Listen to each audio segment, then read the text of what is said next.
आसही आकाश मधी अवधि गुने बढ़ाए, चोपनी चढ़ाए दीनों की नो खेल सो है। निपट कठोर एहु एंचत न आप ओर, लाड़ी ले सुजान सो दुहेली दशा के को कहे। अचीर जमई मोही घनानंद यूं, हाथ हाथ लाग यो मैं समीप न कहूँ। विरह समीर की झकोरनी अधीर, नेर नीर भी जियो जीव तऊ गुड़ी लो उड़ियो रहे। इसकी व्याख्या है, उस निष्ठुर सुजान ने पतंग उड़ाने जैसा निष्ठुर खेल मेरे साथ खेला है। मतलब पतंग उड़ाने वाला क्या करता है, पतंग उड़ाता है, कट जाती है, उसका मुंह छोड़ देता है, वो चली जाती है पतंग कहीं भी, उसको मोह नहीं रहता। पहले तो मेरे मन को आशा से में बांधा, आशा की डोर में बांधा, आश्वासन दिया, मिलने की अवधि निश्चित की, और अब मेरा मन आशा की ऊंचाइयों में उड़ने लगा। मुझे सारा संसार तुच्छ लगने लगा। जब उसने मुझसे ऐसा कहा तो मुझे पूरे संसार में कुछ नहीं चाहिए, उसके अलावा कुछ और चाहिए ही नहीं था। उत्साह, उमंग और प्रेमातिरेक के कारण मैं बहुत आशावान और प्रसन्न था।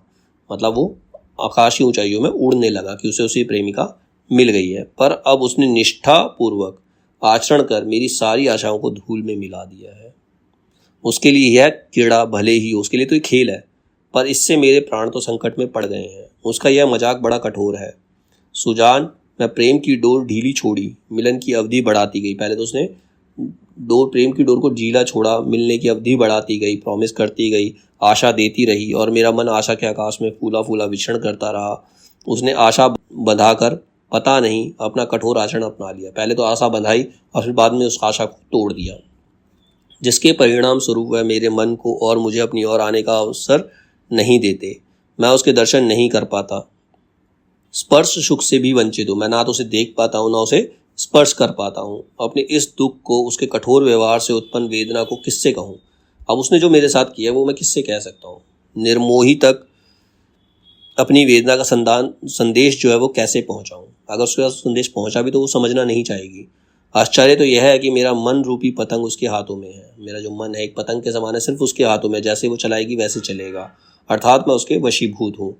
वह प्रेम की डोर को खींच उसे अपने पास नहीं आने देती है, वो उसे आगे ही आगे बढ़ाती जाती है। फलस्वरूप मेरा मन रूपी पतंग विरह रूपी वायु के झोंकों में हिचकोले खाता रहता है, नेत्रों से निकले आंसू के अविरल प्रभाव में भीगता रहता है। मतलब नेत्रों में हमेशा अविरल मतलब लगातार आंसू बहते ही रहते हैं, पर फिर भी आशा के आकाश में वो उड़ता रहता है। फिर भी उसे एक आशा है कि उसे कभी ना कभी अपनी प्रेमिका के दर्शन जरूर होंगे। कवि का प्रेम मग्न हृदय वियोग कष्ट सहते और आंसू बहाते हुए भी सुजान का प्रेम उससे मिलने की आशा त्याग नहीं पाता है। मतलब आंसू बहा रहा है, विरह की वेदना सह रहा है, लेकिन फिर भी उसे सुजान के प्रेम की आशा है।